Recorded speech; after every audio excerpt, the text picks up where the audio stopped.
Bismillahirrahmanirrahim. Assalamualaikum warahmatullahi wabarakatuh. Alhamdulillahirrahmanirrahim.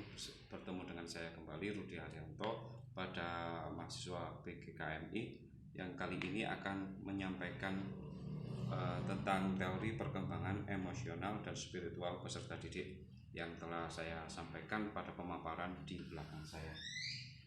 Perkembangan emosional, emosi, sosial, dan spiritual peserta didik. Yang pertama yakni pengertian perkembangan emosi dan sosial serta spiritual. Yang kedua yakni karakteristik. Yang ketiga faktor yang mempengaruhi perkembangan emosi, sosial, dan spiritual. Yang keempat yakni implikasi. Baik, yang pertama akan saya sampaikan perkembangan emosi, sosial, spiritual peserta didik. Perkembangan emosi yakni perasaan yang ada dalam diri individu berupa perasaan senang atau tidak senang, perasaan baik ataupun buruk. Nah, dalam hal ini apa yang ada di dalam pemikiran mereka, apa yang ada di dalam hati mereka, sehingga bisa disampaikan pada aplikasi perwujudan yang ada. Yang kedua yakni karakteristik perkembangan emosi, sosial, dan spiritual. Tahap ini ada beberapa tahapan di mana setiap tahapannya berbeda berdasarkan usia. Yang pertama yakni menurut James Folder atau Desmita 2010 merumuskan Theory of Fight. Yang pertama yakni tahap prima fight yang terjadi antara umur 0 sampai 2 tahun, di mana ditandai dengan rasa percaya dan setia pada pengasuhnya. Kepercayaan ini bisa terlihat pada anak, selalu tergantung pada ibunya atau orang yang ada di sekitarnya. Yang kedua yakni tahap intuitif atau projektif pada usia 2 sampai 7 tahun. Tahap ini merupakan kepercayaan anak yang bersifat peniruan karena kepercayaan yang dimilikinya masih merupakan hasil gabungan pengajar dan contoh. Contoh-contoh signifikasi dari orang-orang dewasa, anak kemudian berhasil merangsang, membentuk, menyalurkan, serta menirukan. Yang ketiga yakni tahap mythic literal fight pada usia 7 sampai 11 tahun. Pada usia ini gambaran tentang Tuhan diibaratkan sebagai seorang pribadi, orang tua atau penguasa yang bertindak dengan sikap memperhatikan. Yang keempat yakni tahap sintetik konvensional fight pada usia 12 tahun atau sampai awal masa dewasa. Tahap ini yakni kepercayaan remaja. Pada tahap ini ditandai dengan kesadaran terhadap simbolisme dan memiliki lebih dari satu cara untuk mengetahui kebenaran. Yang kelima adalah tahap individual reflektif pada usia 19 tahun sampai masa awal dewasa. Pada tahap ini muncul sintetis kepercayaan dan tanggung jawab individu terhadap kepercayaan tersebut. Yang keenam maksud saya ya, konjungtif fight pada usia 30 tahun sampai masa akhir dewasa. Tahap ini ditandai dengan perasaan terintegrasi dengan simbol-simbol ritual dan keyakinan beragama. Yang ketujuh yakni universalizing of fight pada usia lanjut, yakni ditandai dengan munculnya kepercayaan transendental untuk mencapai perasaan ketuhanan serta adanya desentralisasi diri dan pengosongan diri.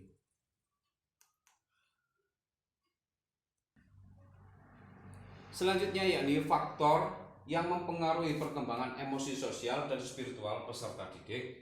Yang pertama yakni perkembangan emosi, yang kedua yakni faktor yang mempengaruhi perkembangan sosial, dan yang ketiga faktor yang mempengaruhi perkembangan spiritual. Faktor yang mempengaruhi perkembangan emosi yang pertama yakni pengaruh ke keadaan individu, terus konflik personal, di mana konflik personal ini sering terjadi pada usia menginjak dewasa. Yang ketiga, lingkungan, faktor yang sangat berpengaruh terhadap perkembangan emosi yakni faktor lingkungan, karena faktor lingkungan ini di mana anak bisa mengambil contoh dan ibarat dari suatu permasalahan. Faktor yang kedua yakni faktor yang mempengaruhi perkembangan sosial. Yang pertama, individu itu sendiri. Individu itu sendiri bagaimana mengolah dan menelaah suatu permasalahan sehingga dia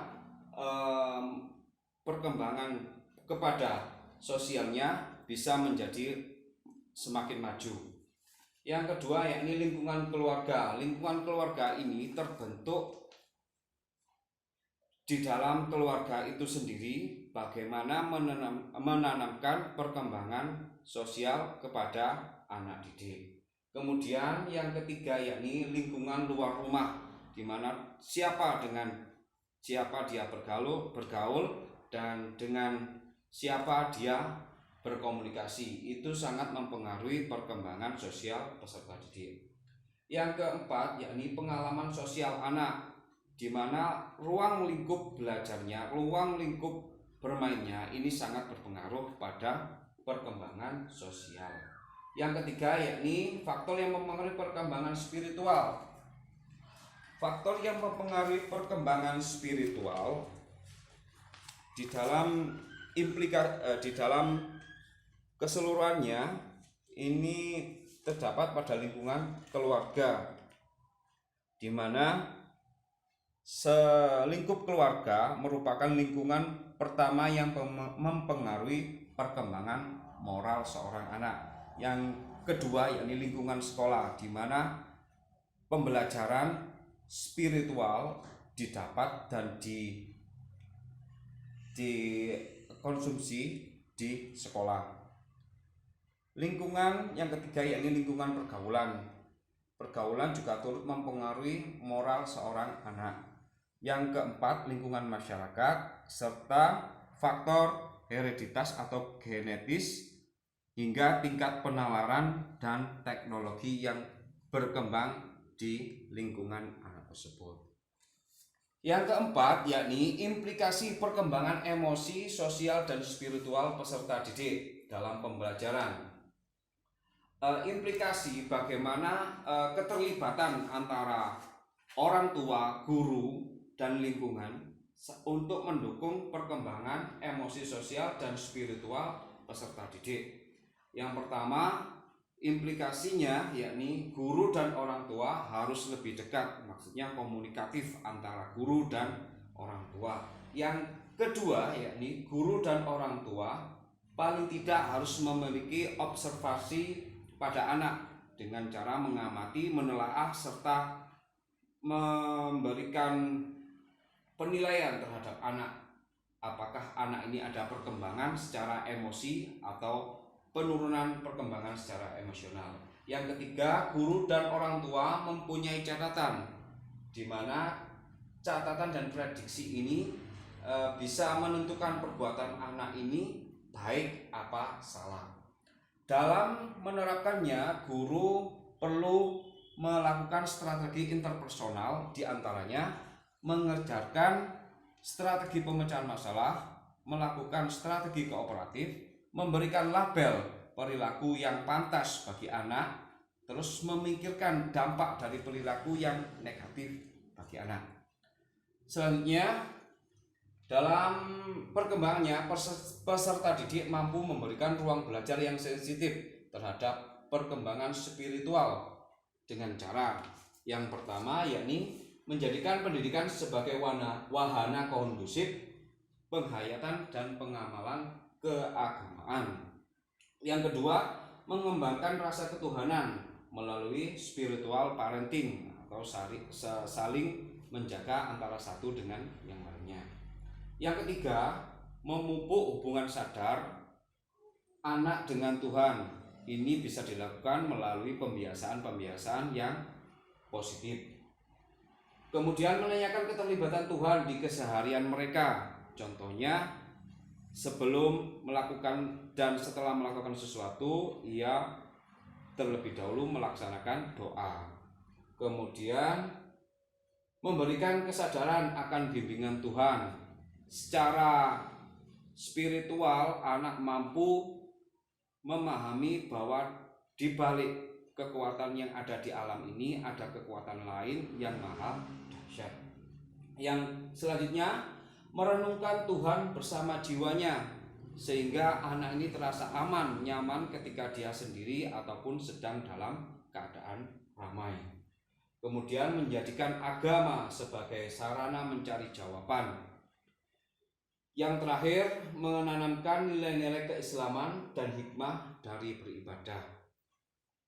Baik, demikianlah resume yang bisa saya sampaikan pada perkembangan emosi dan sosial serta spiritual peserta didik. Resume yang lain akan saya berikan pada kesempatan yang lain. Demikian pertemuan kali ini. Ihdinas shiratal mustaqim.